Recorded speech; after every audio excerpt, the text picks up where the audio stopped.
I'm with David Hendry now, who was one of the rescuers of the victims in the plane crash in LARGS in 1956.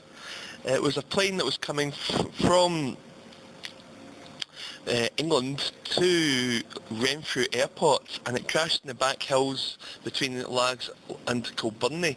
David, can you tell me more about the incident? How did you first become aware that a plane had crashed into the hills behind LARGS that night in March 1956? Well, I was an apprentice mechanic in Fraser's Garage in LARGS, which run the ambulance service in these days, on a contract to the what's now the NHS.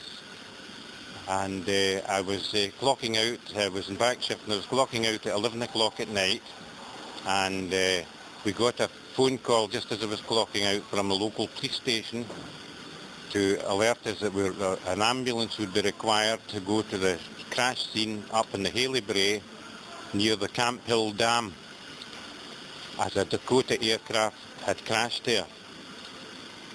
So Mr. Robert Fraser of LARGS, who was the proprietor of Fraser's Garage, asked me if I would go and assist the ambulance driver, who was George King of LARGS.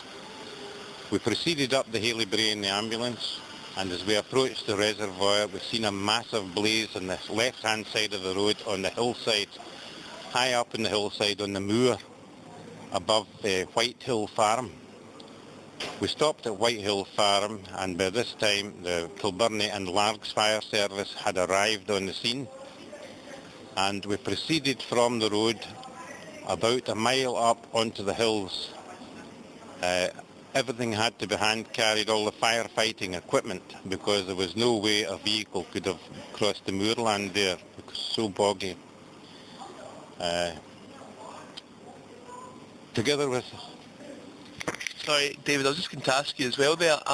Tell me about the actual dramatic rescue involving the pilot and the air stewardesses.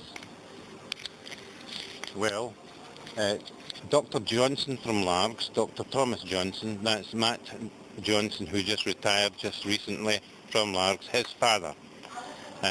He was both the father and son were doctors. Dr. Matthew carried on from his father after his father had died. He carried on the practice in LARGS. And anyway, together with Dr. Johnson, James Lamb, who was in charge of the auxiliary fire service in LARGS, and Robert Harkness, who was a local shepherd who had raised the alarm, we went up the hills ahead of the main rescue party, and we arrived at the scene, and there was a huge blaze. It was quite frightening because there was petrol tanks exploding and all this kind of thing. And we discovered the pilot running about frantically. He was looking for the co-pilot, and he had already rescued the stewardess by dragging her out of the plane, and there were, although she was seriously injured, back and leg injuries, they had not suffered any smoke inhalation or fire damage to themselves. Tell me a wee bit more about the actual plane itself, where it was coming from, where it was going to, and the actual plane. The plane itself was a Dakota belonging to Starways of Liverpool, and it was flying up from airport near Liverpool to the old Renfrew Airport to pick up passengers to take them to Lourdes when it struck the hillside. There had been 2 Dakota aircraft contracted from an aviation firm in Liverpool, and one of them reached the Renfrew Airport, but when the other one failed to arrive, the alarm was raised, and that was when the rescue operation was put into force. Okay, David, that's great. Thank you very much.